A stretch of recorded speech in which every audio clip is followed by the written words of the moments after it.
Ellie, if you can't keep it together, maybe you shouldn't come home at all. The words echoed in my mind as I sat at my desk, staring blankly at the computer screen.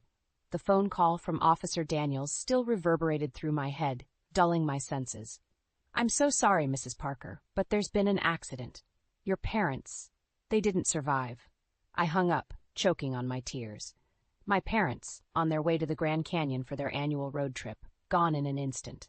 I fumbled for my phone, dialing my husband, Mike. Mike, I need you. My parents. My voice cracked. Ellie, I'm in the middle of a meeting. Can't this wait? Mike's irritation pierced through the line. They're dead, Mike. My parents are dead. I sobbed, clutching the phone like a lifeline. Silence. Then, with a sigh, Ellie, if you can't keep it together, maybe you shouldn't come home at all. He hung up. Stunned, I dropped the phone. The hum of the office felt distant as I rushed out, barely noticing my colleagues' concerned glances. The drive home was a blur. When I arrived, Mike was already there, standing in the kitchen. Ellie, you're blowing this out of proportion, he said, barely looking up. My parents just died, I shouted. How can you be so cold? Look, it's not my fault. You need to handle this better. He snapped back, turning away to avoid my gaze. I retreated to our bedroom, tears streaming down my face. Memories of my parents flooded in. Thanksgivings, road trips, their laughter. Everything was shattered. I felt alone, misunderstood, even in my own home. Later that night, after putting our daughter Lizzie to bed, I approached Mike again. We need to talk about the funeral. I have a big project due. I might not make it, he said flatly, tapping on his laptop. Can't you see what I'm going through? My voice trembled, anger mixing with grief. Ellie, I'm tired. We'll talk tomorrow. And with that, he walked out, leaving me alone with my pain. Sleep was impossible. Every time I closed my eyes, I saw their faces, heard their voices. By morning, I was numb. I typed out the obituary, made funeral arrangements, all while Lizzie asked why Grandma and Grandpa weren't coming back. I couldn't find the words to explain. Days passed, blending into a haze. The neighborhood sympathy offered little comfort. Everyone's questions, their pitying looks, made it worse, and Mike's indifference was a knife twisting deeper into my heart. The day of the funeral, I dressed Lizzie in her best dress. Why isn't Daddy coming? She asked quietly. He has work, sweetheart, I managed to say, trying to keep my voice steady for her sake. At the funeral, standing beside the caskets, I felt utterly hollow. Friends and family offered condolences, but I barely registered their presence. Cheryl, Mike's mother, approached me with a look of forced sympathy. Such a tragedy, she said, her voice dripping with insincerity. Have you thought about the inheritance? It might help with expenses. I stared at her, disbelief blending with fury. My parents just died. How can you talk about money? I'm just being practical, dear. Someone has to be, she replied, patting my shoulder in a mock display of comfort. Her words left me even more broken. Cheryl never cared about anyone but herself and her son. That night, I sat in the dark, my resolve hardening. My parents deserved justice, and I wouldn't let Mike's apathy or his mother's greed tarnish their memory. It was time to face the harsh reality of my life and take control. As the moonlight filtered through the window, I made a silent vow. Things would change. I would not let their deaths be in vain, and I would not remain trapped in this loveless, uncaring marriage any longer. The days leading up to the funeral were a blur of paperwork and phone calls. I spent every moment arranging services, choosing flowers, coordinating with the funeral home.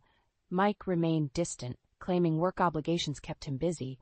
The weight of his indifference crushed me. One evening, I caught him slinking into the house late. Where were you? I demanded.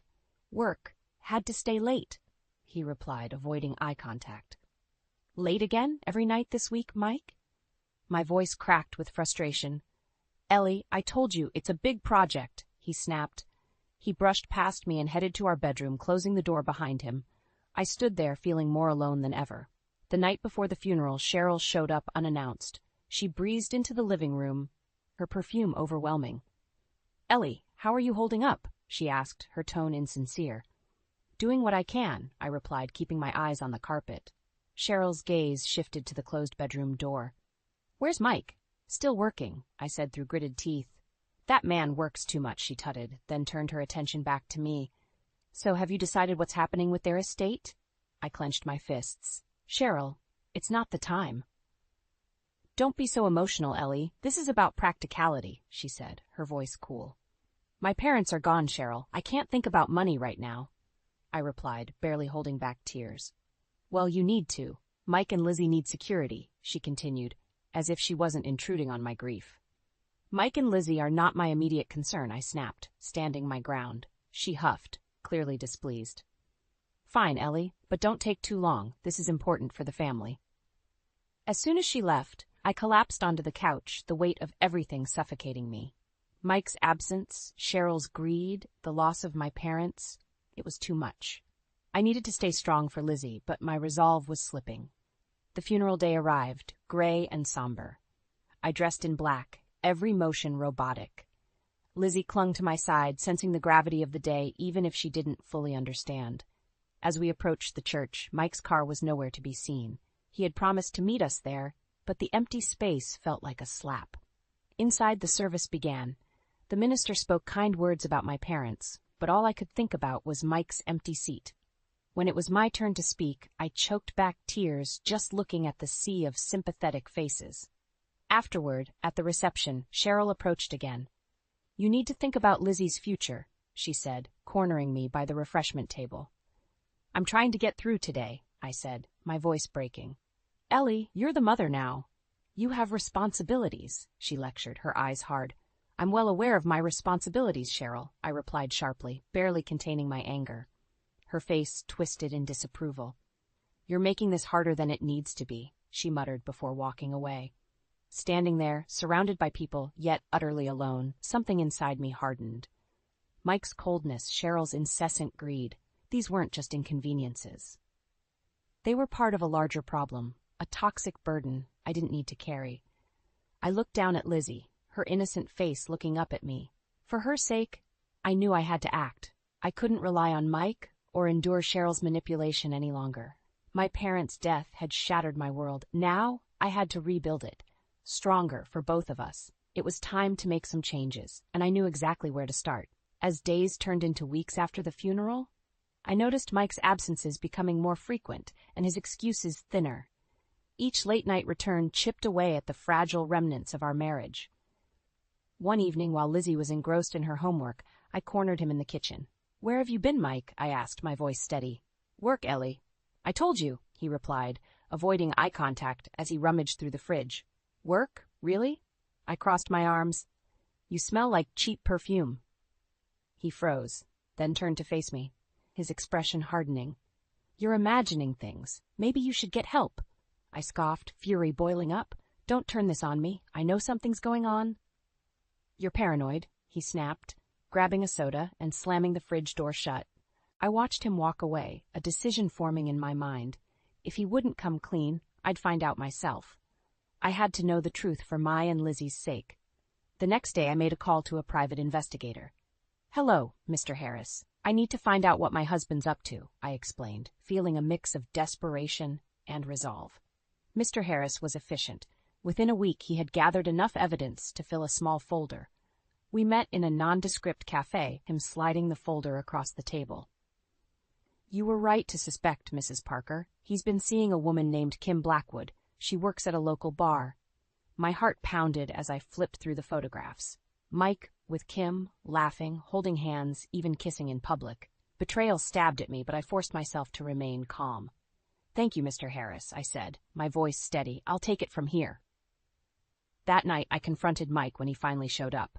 Care to explain these? I tossed the folder onto the couch. His eyes widened as he saw the contents. Ellie, I can explain, he stammered. Explain what? That you've been lying to me? Cheating on me? My voice rose with each word. It's not what it looks like, he muttered, but his voice lacked conviction. Really? Because it looks like you've been with her for months, I shot back, my anger giving me strength. Work's been stressful, Ellie. You've been so distant. Don't you dare blame this on me. I interrupted, my body shaking with rage. You betrayed our family. You betrayed Lizzie. He opened his mouth to respond, but I cut him off. I want a divorce, Mike, and you're going to pay for what you've done. His face turned from guilt to anger. You think you can just take Lizzie away from me? I'll fight you on this. I have more than enough evidence. Any court would side with me, I said, standing tall. This isn't just about me anymore. It's about our daughter, and she deserves better. Mike stormed out, slamming the door behind him. I stood there, breathing heavily, the house silent except for the ticking of the clock. Lizzie was asleep upstairs, unaware of the storm that had just erupted. The next morning, I began gathering more evidence, financial records, text messages, anything that would secure my case. Each piece of proof was another step toward freeing myself and protecting Lizzie. I contacted a lawyer, determined to proceed strategically. "We have a strong case," the lawyer assured me. "With the evidence you've provided, we can ensure full custody and a hefty alimony. Your husband won't stand a chance." Hearing those words bolstered my resolve. This wasn't just about ending a marriage. It was about reclaiming my life and safeguarding Lizzie's future. I was ready to fight, and I wouldn't back down until justice was served. I sat in the lawyer's office, the divorce papers in front of me. My hands felt steady as I signed each page. My attorney, Mrs. Grant, gave a nod of approval. "We've got a strong case, Ellie. Present these to Mike and he'll realize he can't win." Leaving the office, I felt a strange mix of determination and dread. I drove straight home, needing to confront Mike immediately, armed with the legal documents and unshakable resolve. He was sitting on the couch, watching TV, seemingly oblivious to the storm brewing. "Mike, we need to talk," I said, standing in front of him, blocking the screen. He looked up, irritated. "What now, Ellie?" I tossed the papers onto his lap. "These. Sign them." He glanced at them, his face slowly turning red as he realized what they were. "Divorce papers? You've got to be kidding me." He stood up, towering over me.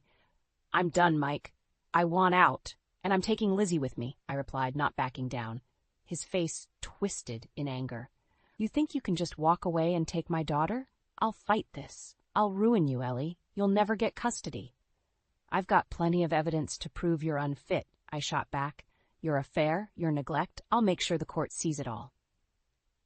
He laughed, a cold, bitter sound. "You really think you can beat me? I'll drag you through the mud. I'll make sure everyone knows you're the unstable one. You won't have a leg to stand on." "Do what you want, Mike. I'm not backing down. Lizzie deserves better than this toxic environment." "You think you're some kind of hero?" "You're nothing without me, Ellie," he sneered. I felt a surge of anger. "I'm stronger than you think, and I'll prove it. Sign the papers, Mike, or I'll see you in court." For a moment we stood there, glaring at each other. Finally, he snatched the papers and threw them to the ground. "This isn't over, Ellie. Not by a long shot." I picked up the papers, my resolve strengthened by his threats. "We'll see about that." Over the next week, Mike's threats became more intense. He called me at all hours, leaving angry voicemails. He showed up at my job, trying to cause scenes, but my coworkers helped keep him at bay. It was exhausting, but I refused to let him see me falter.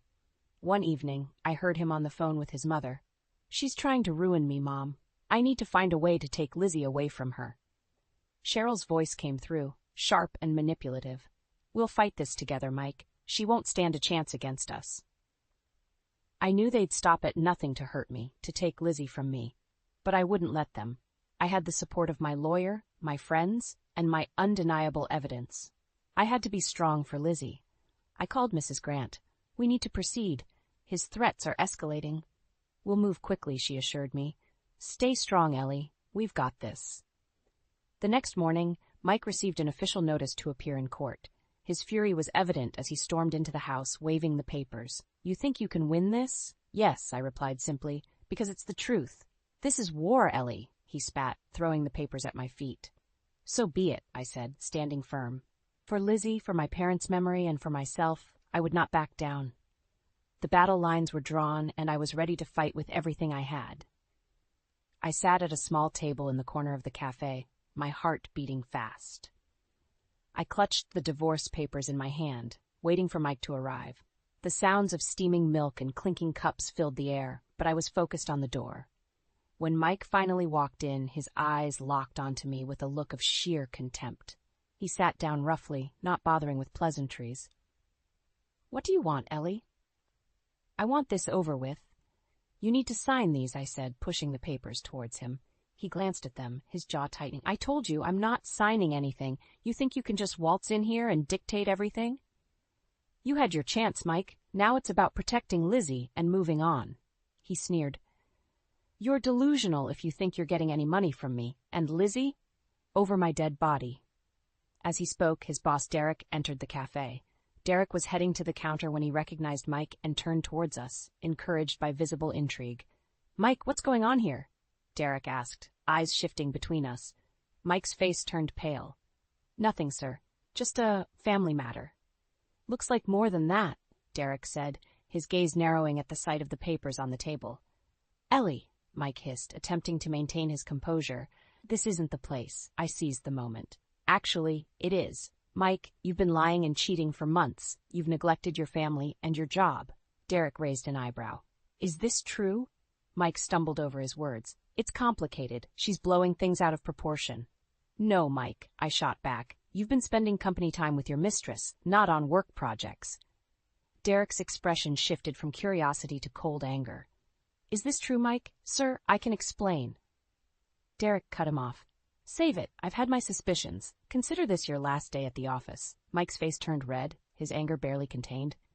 You can't do that. I just did, Derek replied sharply, turning and walking away. I watched Mike crumble before me, his career crashing as he realized there was no escaping this time. The cafe's ambient noise returned, but we were in a bubble of silence. You've ruined everything, Mike hissed, his voice shaking with rage. No, Mike. You did that all by yourself, I said, standing up. Mark my words, Ellie. I'm taking you down with me, he said through gritted teeth. Good luck with that, I replied, picking up the papers.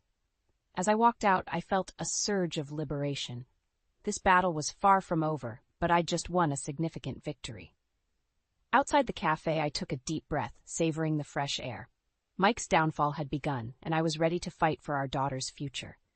Every step I took away from that confrontation was another step towards justice, for my parents, for Lizzie, and most importantly, for myself. The courtroom buzzed with low murmurs as I walked in, head held high. Mrs. Grant was beside me, a reassuring presence. Mike sat across the room, his face a mask of anger and defiance. His lawyer, Mr. Jacobs, whispered something into his ear. The judge called for silence. We're here today to consider custody and alimony arrangements for the Parker case, the judge announced. Mrs. Grant stood, addressing the court. Your Honor, we have clear evidence of Mr. Parker's infidelity and neglect, both as a husband and father. We request full custody for my client, Mrs. Parker, and appropriate alimony and child support. Mr. Jacobs rose, looking smug. Your Honor, Mr. Parker disputes these accusations. He has been a dedicated father and deserves joint custody at the very least. The judge nodded, flipping through the files. Mrs. Parker, please step forward. I straightened my back as I approached the stand. Can you describe your husband's involvement with your daughter, Lizzie? Mike has been absent, that both physically and emotionally, I began. He's focused on his affair and neglected his responsibilities at home. Lizzie needs stability, which I can provide. Mrs. Grant then presented the evidence. Photos, text messages, financial records, all condemning Mike. I saw his face redden as each piece of evidence was displayed. The judge looked over the documents carefully. It seems clear that Mr. Parker has been preoccupied with his affair, he said, turning to Mike. Do you have anything to say? Mike stood, his body rigid. Your Honor, this is all blown out of proportion. I've provided for my family. Ellie's just trying to ruin me. Mrs. Grant interjected. Your Honor, Lizzie's well-being is our priority. Mr. Parker's actions have shown he's incapable of being a responsible parent. At that moment, the courtroom doors creaked open and a man walked in. It was Kim's husband, Dave. He approached the judge, holding a stack of papers. Your Honor, if I may, Dave said, his voice steady despite the tension in the air. I, too, have evidence against Mr. Parker and my wife, Kim. Mr. Parker's actions have not only hurt his family, but mine as well. The judge allowed him to submit the documents. Dave outlined how their affair had affected his family, detailing financial discrepancies and deceit. The courtroom listened intently, the atmosphere thick with tension. After a thorough review, the judge spoke. Mr. Parker, given the overwhelming evidence, I rule in favor of Mrs. Parker. She is granted full custody of Lizzie and significant alimony and child support. Mike's face registered defeat. This isn't fair, he muttered under his breath. The judge continued. Furthermore, these financial records suggest potential fraud. This will be investigated separately.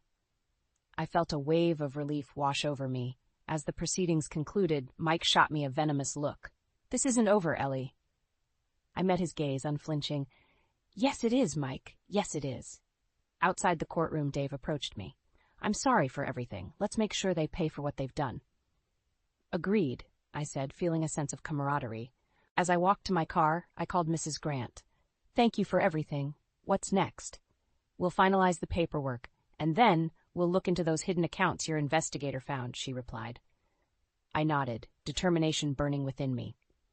This battle was almost won, but the war wasn't over. Mike's deceit would lead to his downfall, and I was prepared for the next fight. With Lizzie by my side, there was nothing that could break me now. The knock on my door was sharp and insistent. I opened it to find a stern-faced detective holding a warrant. "Mrs. Parker, may we come in?" I stepped aside, heart pounding. "What is this about?" The detective nodded to his partner. "We're here to search for documents related to Mr. Parker's offshore accounts. We have reason to believe he's been hiding assets." My mind raced. Mike had lied and cheated, and now his financial deceit was coming to light. "Take whatever you need," I said, leading them to Mike's old office. While the detectives sifted through papers, I called Mrs. Grant. "They're searching the house for evidence of Mike's hidden accounts." "Good," she replied. "This will only strengthen our case. Stay calm and cooperate." As the detectives worked, I found myself outside, watching Lizzie play in the yard with our neighbor's children. She looked so carefree, a stark contrast to the chaos inside. Hours passed before the detective reappeared. "We've found enough to initiate a full investigation. Thank you for your cooperation, Mrs. Parker. You'll be hearing from us soon." After they left, I was overwhelmed with a mix of relief and anticipation. This was another nail in Mike's coffin, another step toward justice. The next morning, I received a call from Derek. "Ellie, I wanted you to hear it from me. Mike's been arrested for fraud. The company's pressing charges." I closed my eyes, absorbing the news. "Thank you for letting me know, Derek." "This was inevitable," he sighed. "He crossed too many lines. Take care, Ellie." Mike's arrest unleashed a media frenzy.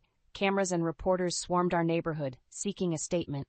I kept a low profile, focusing on Lizzie and the life we were rebuilding. One evening, as I tucked Lizzie into bed, she looked up at me with wide eyes. "Mommy, is Daddy coming home?" I brushed her hair gently. "Not for a while, sweetheart, but you have me, and that's all we need right now." She nodded, trusting and innocent. "Okay, Mommy, I love you." "I love you too, Lizzie," I whispered, feeling the weight of my promise. I had to stay strong for her. Days turned into weeks. Mike's world continued to unravel. His assets were frozen, his accounts scrutinized. Cheryl tried to intervene, but her attempts were futile against the mounting evidence. I received a call from Kim one afternoon. "Ellie, it's Kim. Can we talk?"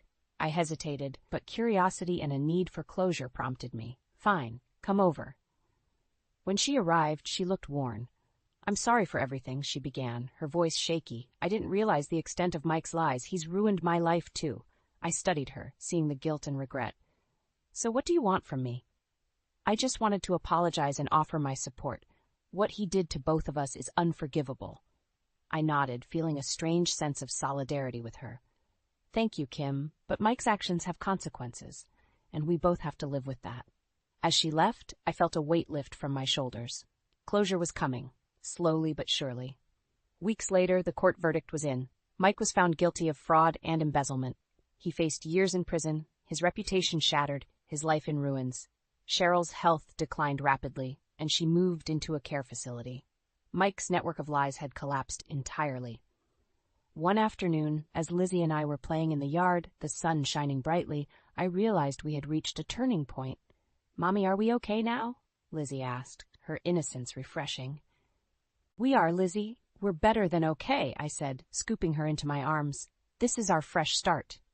She giggled, her laughter a sweet balm to my weary soul. For the first time in a long while, I felt the stirrings of hope.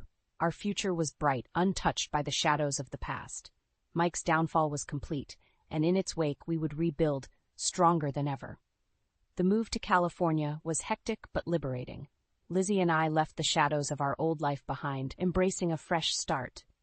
Our new home, a cozy bungalow bathed in sunshine, felt like hope personified. On the first day at her new school, Lizzie was nervous. "Do you think they'll like me, Mom?" I knelt to her level, brushing a lock of hair behind her ear. "They'll love you, Lizzie. Just be yourself." We walked into the school together, the hallways bustling with students. Mrs. Thompson, Lizzie's teacher, greeted us warmly. "We're so happy to have Lizzie join us." I watched Lizzie blend into her new classroom, her face lighting up with curiosity and excitement. I left, feeling lighter, hopeful for the first time in a long while. At my new job, the environment was invigorating. I dove into projects, the creativity and challenge renewing my spirit. My coworkers were friendly, and Jack, the head of our team, was especially kind.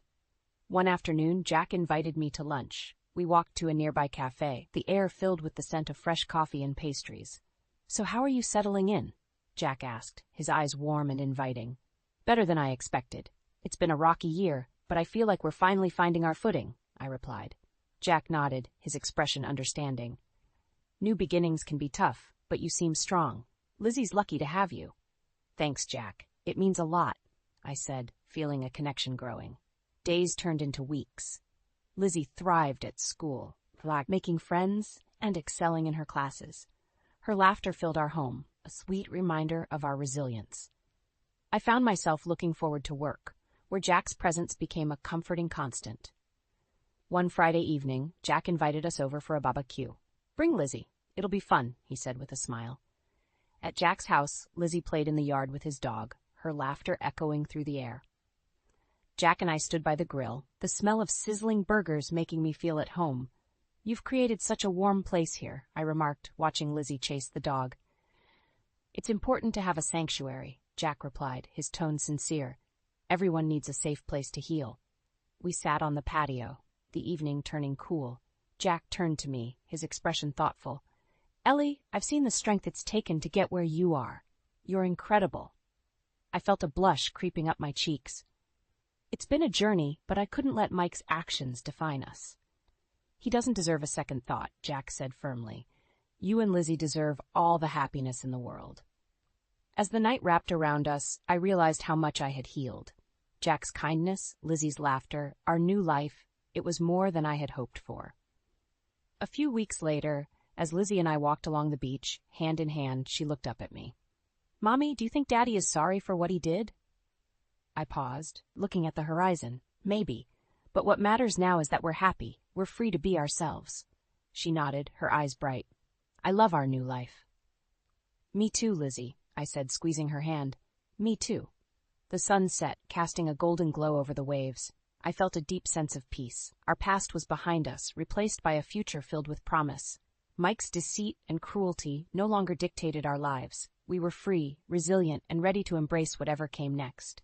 The journey had been long and painful, but it led us to this moment of pure, unadulterated happiness. And for that, I was profoundly grateful.